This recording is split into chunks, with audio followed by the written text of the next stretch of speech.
Silicon Valley et qu'on regarde les différents ingrédients qui semblent objectivement participer de ce succès et qu'on les compare à la France, parce que c'est évidemment ce qu'on fait naturellement nous, on a l'impression qu'on a tout ou presque. Il y a des entrepreneurs, et on a de plus en plus. Moi, j'ai été récemment donner une conférence au matin à HEC, et on disait que 15% des HEC créent une boîte dans les 5 ans qui sont sortis de l'école. Bon, moi, quand j'ai quitté l'école en 87, je peux vous dire que ceux qui faisaient entrepreneurs, c'était pas les meilleurs. C'était pas ceux qui bossaient le plus. Non, mais c'est vrai, c'est-à-dire que ceux qui étaient prestigieux, on allait au marketing, on allait en stratégie, on allait en finance, pour entrer chez Goldman, L'Oréal ou McKinsey. Donc là, 15% qui créent, donc on a des entrepreneurs. On a un système d'éducation qui est quand même excellent. Je peux vous dire que les ingénieurs français sont d'un niveau qui est au moins équivalent à celui des ingénieurs américains, et ils sont moins chers, en plus.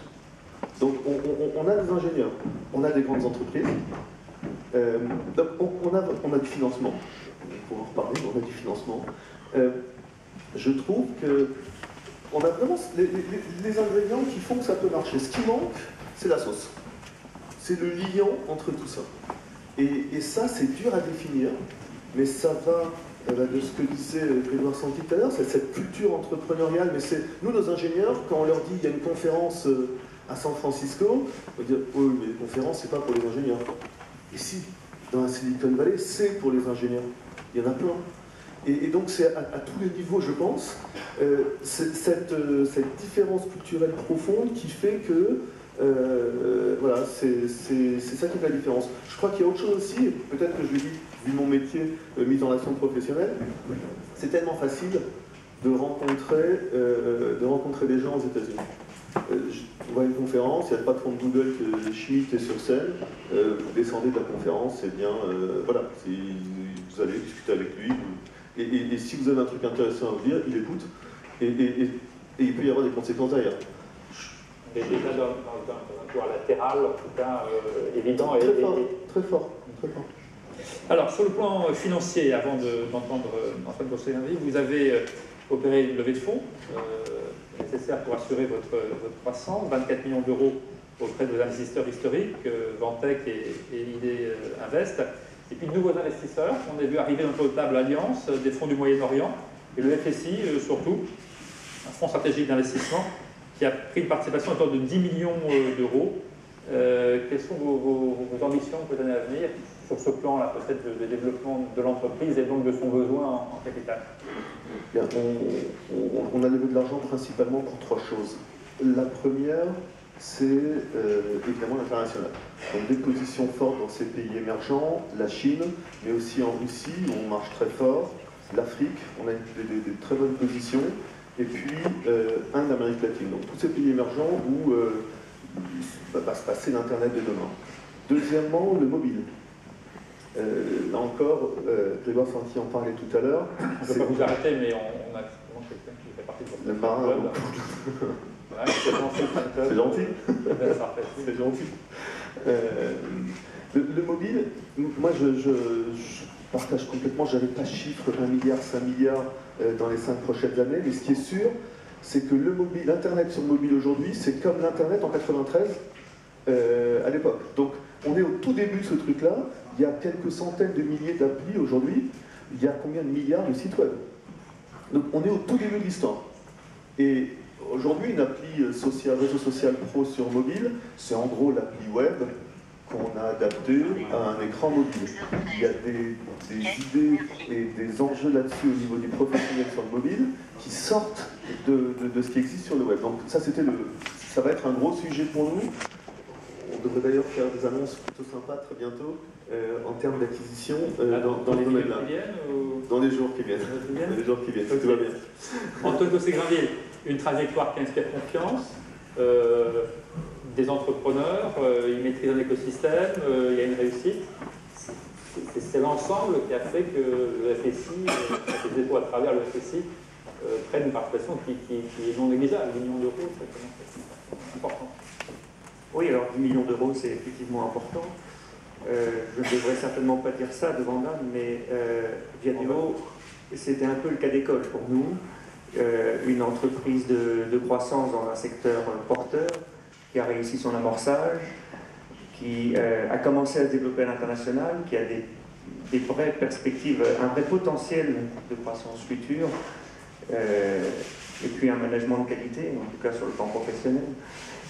Donc, d'une certaine manière, toutes les cases étaient cochées, et nous avons fait le choix de participer à cette levée de fonds, donc à l'occasion d'un développement de l'entreprise, et c'est bien ça notre logique d'intervention. Hein. Nous cherchons à accompagner le développement des entreprises. Nous ne sommes pas là pour nous substituer seulement à des investisseurs existants, mais plutôt à venir en plus, à accompagner, à participer à la gouvernance, même si on est actionnaire minoritaire. C'est ce qu'on fait ici. Alors maintenant, il reste à transformer l'essai, mais c'est vrai que c'est une belle aventure. Vous avez des choses à dire, à demander en tant que président ou ça? Non. Ouais. Non, mais je trouve, pour revenir à ce sujet de l'écosystème, je me demande si, au-delà du financement, la caisse, ou la BPI, ou enfin, comment on veut, le gouvernement au sens large, n'aurait pas un rôle à jouer dans ce positionnement de facilitateur d'échange. Je veux dire, est-ce que la caisse ne pourrait pas faire en sorte que, si j'ai besoin d'appeler Stéphane Richard demain, je puisse l'avoir au téléphone? Je caricature un petit peu, mais est-ce qu'au-delà du financement, il n'y aurait pas un rôle à jouer de par ce positionnement tellement central dans l'économie que l'État directement ou indirectement tient, et ce n'est pas quelque chose qui pourrait être fait?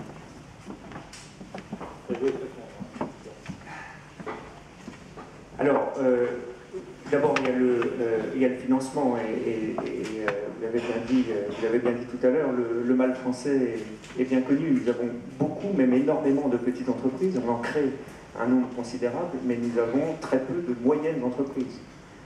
Nous avons recensé à peu près 400 entreprises de taille intermédiaire vraiment actives sur leur marché, ça fait 4 par département, c'est très peu, c'est objectivement très peu. Et là-dessus, le groupe Caisse des Dépôts est pourtant déjà très impliqué. Nous avons participé l'an dernier à 50% des opérations d'apport de fonds à des PME en France. Donc est-ce qu'il faut qu'on fasse plus? Oui, certainement en accompagnement des entreprises. Et là, vous avez raison, lorsque on rentre au capital d'une entreprise, c'est pas simplement pour apporter des fonds, même si c'est très important, c'est aussi pour aider les entrepreneurs à se frayer un chemin dans l'écosystème. Mais évidemment, nous ne pouvons pas tout faire. Moi, je pense que la première chose en France, c'est qu'il faut que nous apprenions à croire en nous. Je suis absolument d'accord avec ce que vous avez dit tout à l'heure. Nous avons des atouts considérables, je ne vais pas reprendre la liste. Je pense que nous sommes le pays européen le mieux doté en atouts pour les entrepreneurs, infrastructure, formation, position géographique, culture entrepreneuriale. Nous sommes les mieux dotés et pourtant, nous avons le sentiment que nous ne sommes pas bons. Vous partagez le sentiment quand d'interpréter dit en fait on a les ingrédients et il manque le liant, la sauce. Donc on a le fond de jeu, mais il manque la... Oui, je suis absolument d'accord. Je suis absolument d'accord. Et vous voyez, lorsque vous me demandiez ce que la Caisse des Dépôts pourrait faire pour aider à faire évoluer les choses, moi j'ai une réflexion qui pour l'instant est au stade seulement de la réflexion. Hein. Je me demande si on ne devrait pas aider à créer l'équivalent de ce qui avait été fait dans le secteur de la défense avec l'IHEDN, qui a permis de développer un véritable esprit de défense en France depuis 50 ans. Et qui a agi puissamment sur les mentalités. Je me demande s'il ne faudrait pas créer un IHEDN de l'esprit d'entreprise pour que les élites politiques, intellectuelles... Est-ce que dans cette émission, ou dans cette logique, Viadeo est pour vous un élément exemplaire constitutif des ingrédients et de la sauce qui a fait que ça a fonctionné?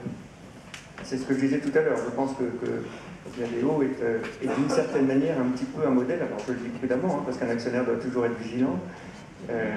Ça n'est jamais définitivement gagné, mais pour l'instant, telles que les choses se sont engagées, qu'elles se déroulent, je trouve que c'est un peu un modèle. Ça vous fait plaisir ou ça vous pèse? Quand on vous dit ça, et ça va être la première fois que vous le dites, enfin, vous êtes montré quand même du joie régulièrement. J'aurais préféré l'entendre avant la négociation sur la valorisation. Oui, mais ça c'est entre vous. C'était une marque de confiance, ça, une marque d'espoir. Non, bien sûr que ça fait plaisir, et bien sûr qu'on est On est extrêmement heureux d'avoir trouvé le FSI pour nous accompagner à ce stade de l'entreprise, parce que je crois aussi, là encore, je vais bousculer quelques idées, mais je trouve qu'en France, en termes de financement, on n'est pas si mal loti jusqu'à un certain stade. On a tous, en tout cas dans la tech, tous les entrepreneurs ont cette fameuse ligne FF dans leur table de capitalisation, FF pour Friends and Family, donc les premiers 10, 50 000, 100 000, 150 000 euros qui permettent de lancer le truc. Ça existe en France, entre autres grâce aux avantages fiscaux sans doute, mais ça existe. Le stade 1 à 10 millions, il y a plein de fonds, il y a beaucoup de fonds en France. Moi je les copains en Italie, en Espagne, en Allemagne. Très franchement, à part l'Angleterre, on est plutôt bien positionné. Là où ça manque, c'est après. C'est-à-dire on est devenu bon dans son pays, on est devenu bon en France, on a envie de grossir, et là il faut chercher 20, 30, 40 millions pour aller à l'étranger comme les Américains savent si bien faire. Et nous, effectivement, très heureux d'avoir trouvé le FSI pour le faire avec nous. Et ça a eu un rôle entraînant vis-à-vis de nos autres actionnaires. Alors le côté que ce soit le FSI, c'est important, le côté que ce soit la France, on n'avait pas pu imaginer la Chine, l'Angleterre, etc. Et en quoi Viadeo va ou veut rester entreprise française? Il y a deux choses. D'abord, soyons pragmatiques. Lorsqu'on arrive en disant on est leader français et maintenant on va aller à l'international, vous faites rêver personne à l'étranger. Vous ne faites pas rêver un fonds américain, vous ne faites pas rêver un fonds anglais, vous ne faites pas rêver un fonds chinois. Vous dites je suis leader aux États-Unis et je veux lever des sous en Chine, c'est plus facile tout de suite, ou l'inverse. Donc, on a besoin d'un capital risque et d'un capital investissement français pour des boîtes françaises. Alors, il y a quelques exceptions bien sûr. On a d'ailleurs réussi à attirer des fonds, je le disais tout à l'heure, internationaux sur ce tour de table, ce qui est vrai, mais il nous fallait un ingrédient quand même local. Je pense que c'était important. Ensuite, est-ce que Viadeo, en quoi Viadeo reste une société française? Je pense que simplement par profondément sa culture, sont ses équipes. Sur 400 personnes, il y en a plus de 200 à Paris, notre siège est ici. Et on prévoit de doubler nos effectifs dans les 18 prochains mois, donc recruter encore 400 personnes. Et la proportion va rester comme elle est. Toute la R&D est ici, ce que je disais tout à l'heure, je veux dire, c'est un vrai sens. On a d'excellents ingénieurs. Et ils sont là, on les a à Paris et on n'a pas l'intention d'aller là pour ça. Un petit mot de conclusion, une question à l'actionnaire, un demande, un souhait, et puis après une suggestion à l'assistant. J'ai toujours pas bien compris, et j'imagine que vous n'aurez jamais répondre à Antoine en 5 minutes, mais j'ai toujours pas bien compris qui est mon actionnaire maintenant. Entre le FSI, la BPI, la Caisse des dépôts, etc. Ah, c'est insidieux ça comme question. Pourtant, c'est tellement simple. C'est le FSI. C'est le FSI qui lui-même a des actionnaires, que sont la Caisse des dépôts et l'État. Et puis, dans quelques mois, le FSI sera l'une des pièces de la BPI, qui sera également une co-filiale de l'État et de la Caisse des dépôts. Mais vous voyez tout ça, ça permet de rajouter des sous. Et d'accompagner tant mieux plus d'entreprises dans leur développement. Ok, pour conclure cette séquence, un échange, une proposition, une suggestion de votre expérience. Qu'est-ce que de votre expérience d'autres ici peuvent tirer? J'ai entendu Grégoire Santi parler du risque, j'ai vu un tweet à l'instant là-dessus encore. Je pense que, très franchement, si on arrivait à changer cet aspect-là, sur le risque et la perception de l'échec, appelons-le comme ça en France, je pense qu'on aurait tout résolu et que tout le reste suivrait.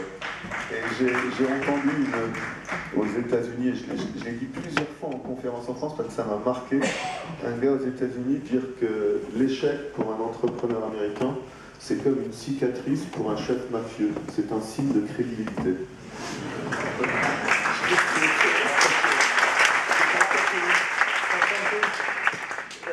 Dans les 40 secondes. Ok, merci beaucoup à tous les deux, bonne continuation, merci pour avoir témoigné et donc finalement introduit la séquence qui va continuer, cultiver un écosystème entrepreneurial. Pour cela, je m'appelle Jean-David de Chamboredon, Jean-Pierre Le Tartre, Catherine Barbarou, Christophe